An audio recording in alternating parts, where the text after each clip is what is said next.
Good morning, welcome again to my channel at welcome again sa ating na naman na Bible reading ngayong umagang ito.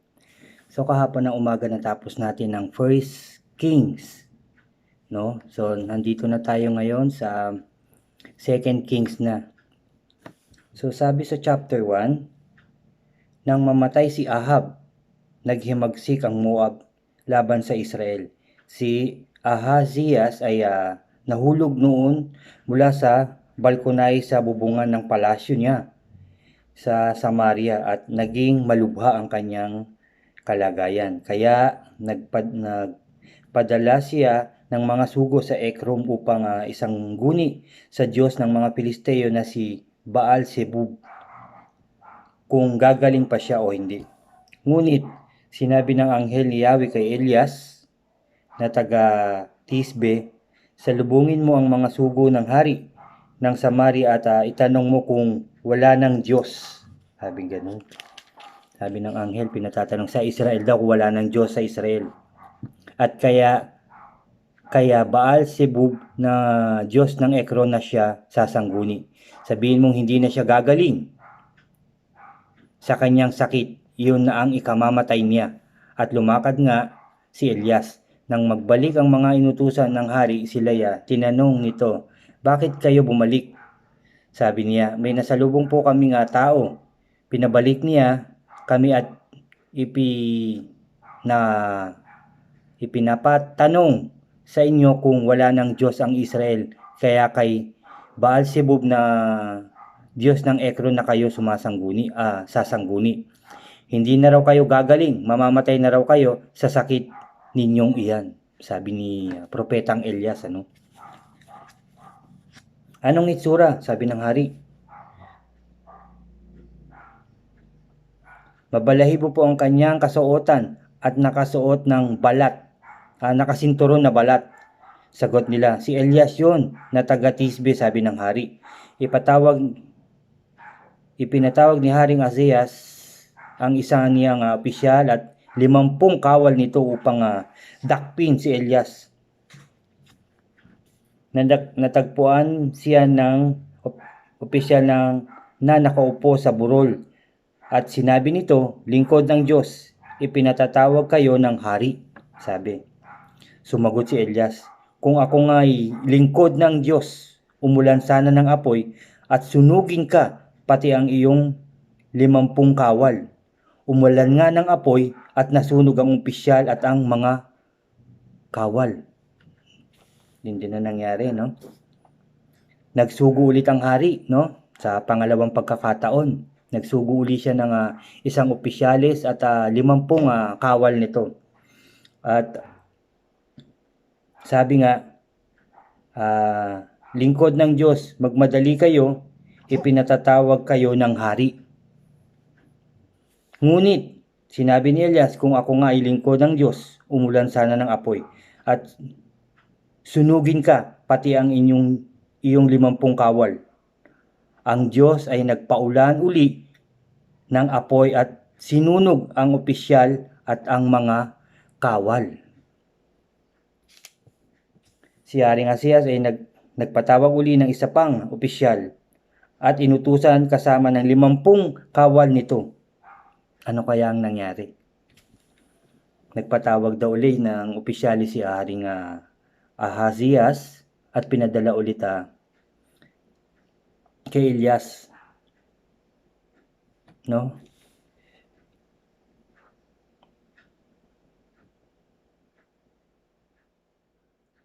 Muli at ang opisyal inutusan kasama ang 50 kawal nito. Pagdating sa burol, ito nangyari. Nakita na nila si Elias nung mga kawal at ng isang opisyales. Pagdating sa burol, lumuhod ang opisyal sa paanan ni Elias at nagsumamo, lingkod ng Diyos, maawa po kayo sa akin at sa aking 50 tauhan. Kami po ay inyong lingkod. Huwag po ninyong itulot na mamatay kami. Alam ko po tinupok ng apoy mula sa langit ang 2 opisyal na nauna sa akin at ang kanilang mga kawal. Kaya nga po, sinasamo ko sa inyo na hayaan ninyo kami mabuhay. Sinabi ng anghel ni Yahweh kay Elias, Sumama ka sa kanya at huwag kang matakot. Sumama nga siya papunta sa hari. Pagdating sa palasyo, sinabi niya sa hari, ganito ang pinasasabi sa iyo, ganito ang pinasasabi ni Yahweh, sapagkat nagsugo ka ng mga tao upang sumangguni kay Baal Zebub na Diyos ng Ekron, na para bang wala ng Diyos sa Israel. Hindi ka nagagaling, mamamatay ka. Namatay nga si Haring Azaeas ayon sa ipinasasabi ni Yahweh kay Elias. Wala siyang anak, kaya si Joram na kanyang kapatid ang humalili sa kanyang bilang hari ng Israel. Noon na may 2 tao ng hari sa Juda, si Jerom na anak ni. Noon naman ay 2 taon ng hari sa Juda, si Jehoram na anak ni Jehoshaphat. At iba ang ginawa ni Haring Azaeas ay nakasulat yung mga ginawa pang ni Haring Azaeas ay nakasulat sa mga hari ng Israel. Yung sa kasaysayan, sa chapter 2, dumating ang oras na si Elias ay kailangan ng kunin ni Yahweh sa pamamagitan ng ipo-ipo. Noon ay naglalakad sila ni Eliseo buwat sa Gilgal. Sinabi ni Elias, maiwan ka na rito at ako'y pinapupunta ni Yahweh sa Bethel. Ngunit sinabi ni Eliseo, ito yung kanyang alagad ni Elias. Ngunit sabi ni Eliseo, saksi si Yahweh, ang Diyos na buhay, hanggang buhay ka, hindi ako hihiwalay, sabi niyang ganun.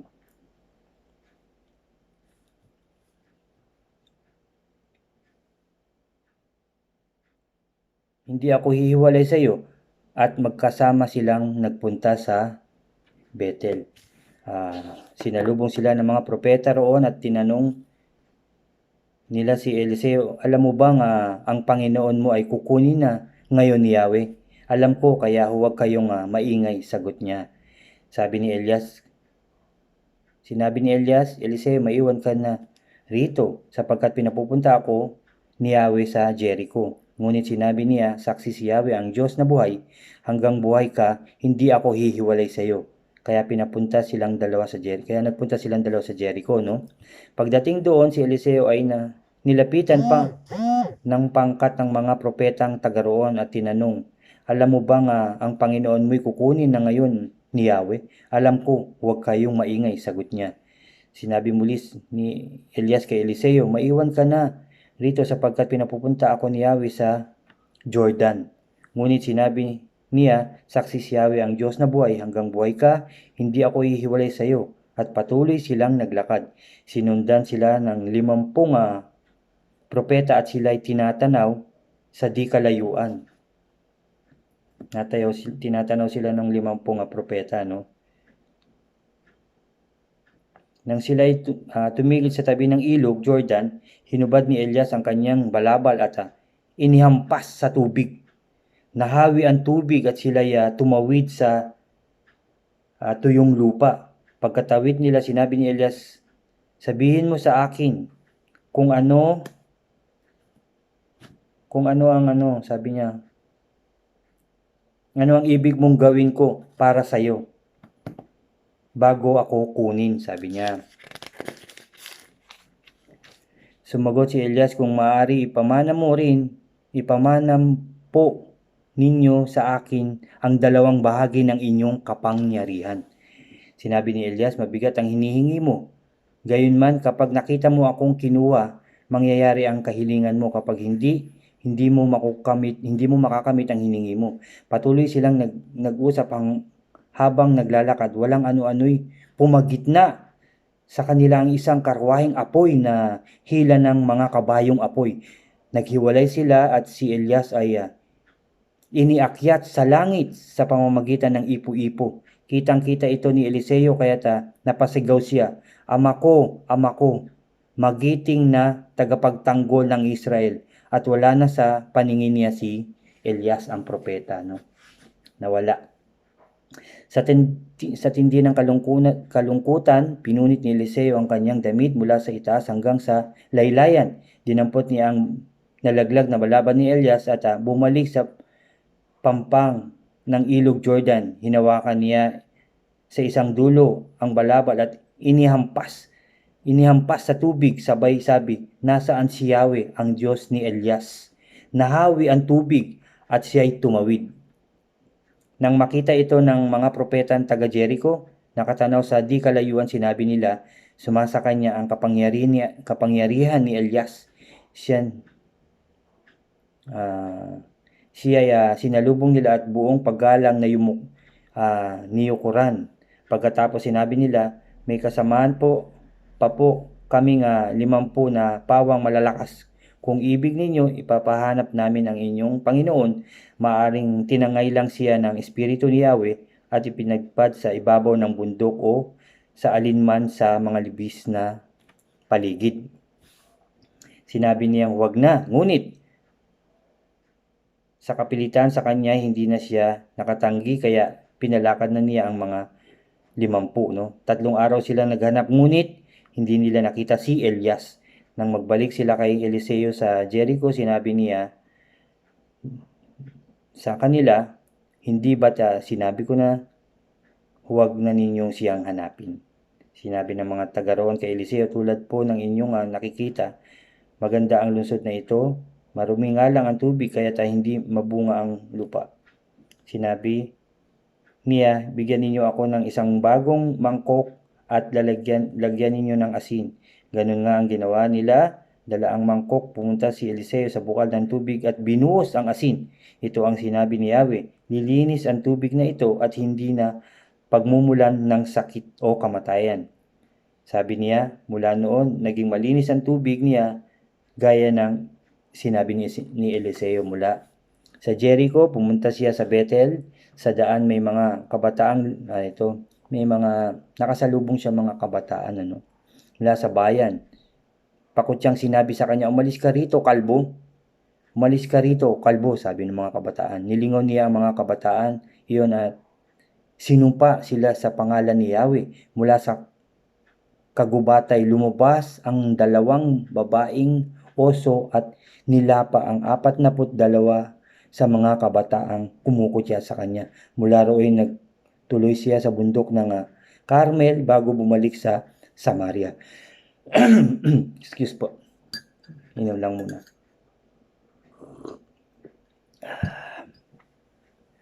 Nang 18 taon na paghahari ni Jehoshaphat sa Juda, si Joram namang anak ni Ahab ay nagsimulang maghari sa Israel. 12 taon siyang naghari sa Samaria at ang kabisera ng Israel. Ginawa rin niyang mga bagay na hindi kalugod-lugod kay Yahweh, subalit hindi siya naging kasing sama ng kanyang ama o ng kanyang ina na si Jezebel, sapagkat pinaalis niya ang mga ribulto ni Baal na ipinagawa ng kanyang ama. Ngunit tulad ni Haring Jehoram na anak ni Nebat, si Joram ay naging dahilan din upang magkasala ang Israel. No?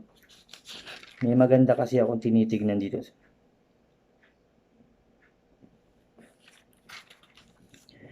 Pagkatapos noon,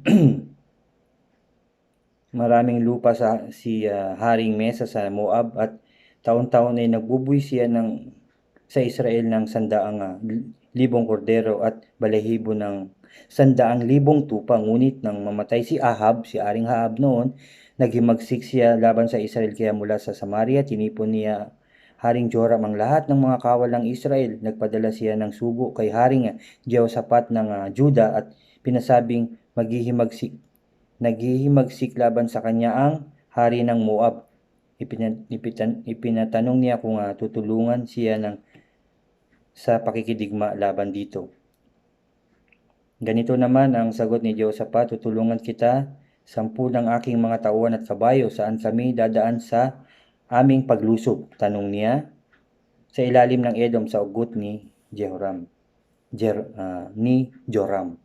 Kaya nagsama-sama ang sandatahang lakas ng mga hari ng Israel at Juda, Edom. Pagkaraan ay 7 araw nilang paglalakad, naubusan sila ng tubig. Excuse. Dahil dito sinabi ng hari ng Israel, tayong tatlo ay pinagsama-sama ni Yahweh upang ibigay sa kamay ng mga Moabita.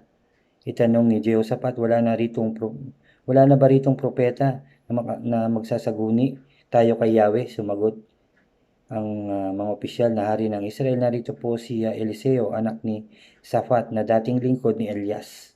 Sinabi ni Jehoshaphat, siya ay tunay na propeta ni Yahweh, at ang tatlong hari ay pumunta kay Eliseo. Tinanong ni Eliseo ang hari ng Israel, bakit sa akin kayo lumapit at hindi sa mga propeta nilang nilapitan ng inyong ama't ina, sapagkat kami tatlo'y pinagsama-sama ni Yahweh upang ibigay sa kamay ng Moabita. Sagot ng hari, sinabi ni Eliseo, saksi si Yahweh ang buhay na makapangyarihan sa lahat na siyang aking pinaglilingkuran, kung hindi lang dahil sa haring Jehoshaphat ng Juda ni hindi kita papansinin.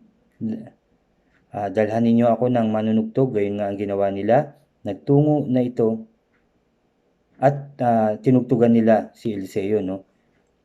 Nang tinutugtugan nila ito ay nilukuban ng kapangyarihan ni Yahweh at sinabi ni Yahweh na pababahain niya ang tuyong batis na ito. Hindi uulan ngunit mapupuno ng tubig ang batis na ito para may mainom kayo at ang inyong mga hayop.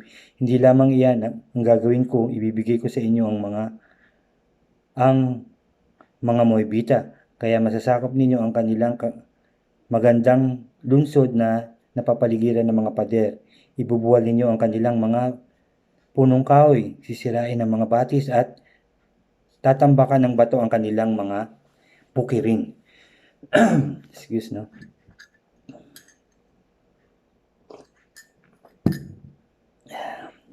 Kinaumagahan sa oras ng paghahandog, nakita nila nga umaagos ang tubig mula sa Edom at naging masagana sa tubig ang lupain. Nabalitaan ng mga Moabita na nagsama-sama ang tatlong hari upang sila'y digmain, kaya tinipon nila ang lahat ng maaring humawak ng espada, matatandaman at bata, hanggang pinakabata at pinadala sa labanan.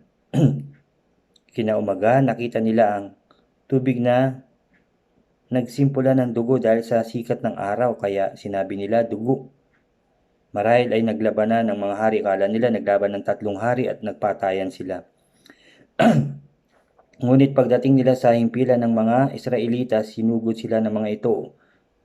Umurong ang mga Moabita, ngunit tinugis sila. Tapos winasak ang kanilang lugar ng bukirin, tinambakan ng bato, hinarangan nila ang lahat ng batis. Kaya't kinubkob ito ng mga maninirador na Israel. Nang makita ng hari ng Moab na natalo na sila ng mga kaaway, nagtipon siya ng 700 kawal sa yung mga sanay na gumamit ng espada upang makalusot sila sa kinaroroonan ng hari ng Edom. Ngunit hindi sila nakalusot, kaya kinuha niya ang panganay niyang kinuha ng hari ng Moab yung kanyang panganay. Alam niyo ba, ito'y sinunog bilang handog sa ibabaw ng pader. Nang makita ito ng mga Israelita, sila'y kinilabutan, kaya't umatras na sila at umuwi sa kanilang lupain. No? Yun ang nangyari, no? Nawala na siya propetang Elias, kinuha siya ng Diyos. Biro mo, hindi siya namatay sa kabila ng kanyang katandaan. Siya'y kinuha ng ipo-ipong apoy, at dinala sa kaharian ng ating Diyos.